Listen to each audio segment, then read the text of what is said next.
Hello everyone.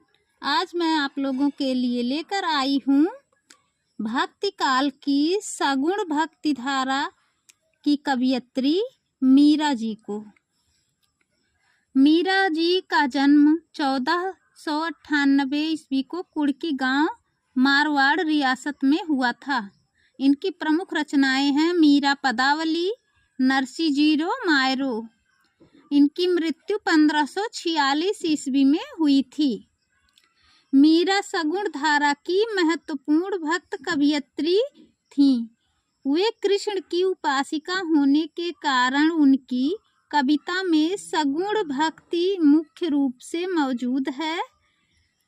ये सगुण भक्ति की कृष्णाश्रयी शाखा की कवयित्री मानी जाती हैं। लेकिन निर्गुण भक्ति का प्रभाव भी मिलता है। संत कबीर रैदास उनके गुरु माने जाते हैं। इनके पूछा जाता है पेपर में कि मीरा के गुरु कौन थे, तो संत रैदास थे। उनके गुरु माने जाते हैं। बचपन से ही उनके मन में कृष्ण भक्ति की भावना प्रस्फुटित हो चुकी थी, जन्म ले चुकी थी। इसलिए वे कृष्ण को ही अपना आराध्य और पति मानती रहीं। अन्य भक्तिकालीन कवियों की तरह मीरा ने भी देश में दूर दूर तक यात्राएं की। उनका विवाह चित्तौड़ घराने में हुआ था। चित्तौड़ घराने में अनेक कष्ट उठाने के बाद मीरा वापस मेड़ता गईं। यहाँ से उन्होंने कृष्ण की लीला भूमि वृंदावन की यात्रा की। जीवन के अंतिम दिनों में वे द्वारका चली गईं। माना जाता है कि वहीं रणछोड़ दास जी के मंदिर की मूर्ति में वे समाहित हो गईं। इनके बारे में कहा जाता है कि मेवाड़ के राणा सांगा के बड़े पुत्र भोजराज के साथ इनका विवाह हुआ था। कम वैवाहिक जीवन बहुत अल्प समय का था। उसके बाद इनके पति की मृत्यु हो गई। उसके बाद परिवारजनों ने इनको बहुत कष्ट दिया और ये प्रताड़नाओं से ऊब करके घर से बाहर निकल गईं। ये कृष्ण को ही अपना पति मानती थीं और उनकी भक्ति में ही ये लीन रहती थीं। उन्होंने लोक लाज और कुल की मर्यादा के नाम पर लगाए गए सामाजिक और वैचारिक बंधनों का हमेशा विरोध किया। पर्दा प्रथा का भी पालन नहीं किया तथा मंदिर में सार्वजनिक रूप से नाचने गाने में कभी हिचक महसूस नहीं की। मीरा मानती थी कि महापुरुषों के साथ संवाद, जिसे सत्संग कहा जाता था, से ज्ञान प्राप्त होता है और ज्ञान से मुक्ति मिलती है। अपनी इन मान्यताओं को लेकर वे दृढ़ निश्चयी थीं। निंदा या बंदगी उनको अपने पथ से विचलित नहीं कर पाई। जिस पर विश्वास किया उस पर अमल किया। इस अर्थ में उस युग में जहाँ रूढ़ियों से ग्रस्त समाज का दबदबा था, वहाँ मीरा स्त्री मुक्ति की आवाज बनकर उभरी। मीरा की कविता में प्रेम की गंभीर अभिव्यंजना है, उसमें विरह की वेदना है और मिलन का उल्लास भी। मीरा की कविता का प्रधान गुण सादगी और सरलता है। कला का अभाव ही उसकी सबसे बड़ी कला है। उन्होंने मुक्तक गेय पदों की रचना की। पूछ लिया जाता है कि मीरा ने किस प्रकार के पदों की रचना की, तो मुक्तक गेय पदों की रचना की। लोक संगीत और शास्त्रीय संगीत दोनों क्षेत्रों में उनके पद आज भी लोकप्रिय हैं। उनकी भाषा मूलतः राजस्थानी है तथा कहीं कहीं ब्रज भाषा का प्रभाव है। कृष्ण की प्रेम की दीवानी मीरा पर सूफियों के प्रभाव को भी देखा जा सकता है। मीरा की कविता के मूल में दर्द है।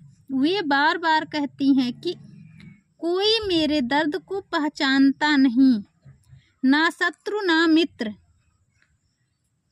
यहाँ प्रस्तुत पद में मीरा ने कृष्ण से अपनी अनन्यता व्यक्त की है तथा व्यर्थ के कार्यों में व्यस्त लोगों के प्रति दुख प्रकट किया है।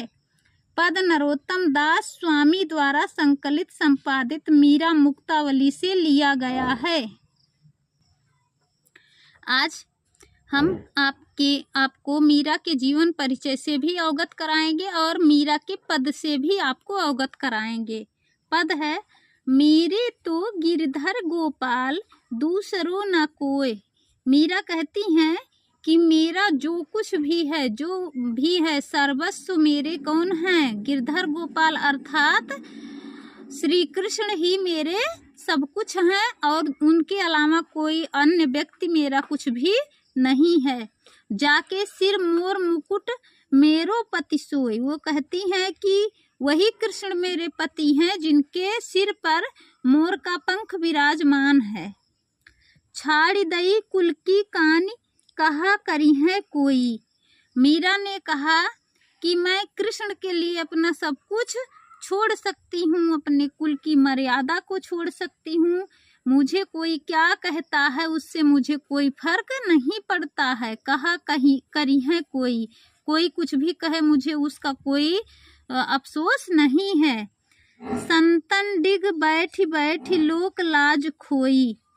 मीरा जो है वो संतों के समाज में बैठती थी और वहां से भगवान का भजन कीर्तन करती थी। लोक लज्जा खोई, लोक लाज से उनको कोई मतलब नहीं था।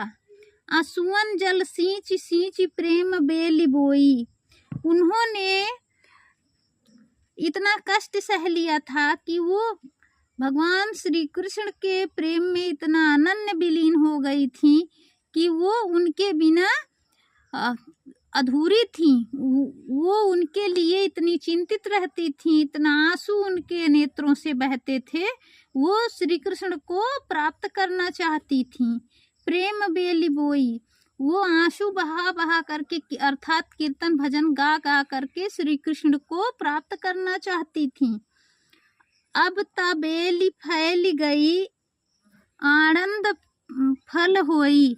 वो कहती थी कि अब तबेली फैल गई अर्थात अब तो मैं इस संसार में कृष्ण भक्त के नाम से विख्यात हो गई हूँ। अब मुझे अपनी भक्ति का फल मिलने वाला है, इससे मतलब इसलिए मुझे कोई दिक्कत नहीं है। दूध की मथनियाँ बड़े प्रेम से बिलोई। वो कहती हैं जिस प्रकार दूध को मथ करके मक्खन निकाल लिया जाता है, उसी प्रकार से मैंने अपने आंसुओं को बहा बहा करके कृष्ण भगवान का इतना भजन कर लिया है कि अब मुझे उनके सिवा कुछ चाहिए नहीं। दधि मथि घृत काढ़ लियो डारी दही छोई। जिस प्रकार से दधी को अर्थात दही को मथ करके मक्खन निकाल लिया जाता है और मट्ठे को छोड़ दिया जाता है, उसी प्रकार से भगत देखी राजी हुई जगत देखी रोई। उसी प्रकार से मीरा कहती हैं कि मैं श्री कृष्ण को भगत देखी राजी हुई, भगवान को देख करके प्रसन्न हो गई, जगत देखी रोई और इस संसार को अथाह सागर दुख को देख करके मैं दुखित हो गई हूँ। दासी मीरा लाल गिरधर तारो अब मोही।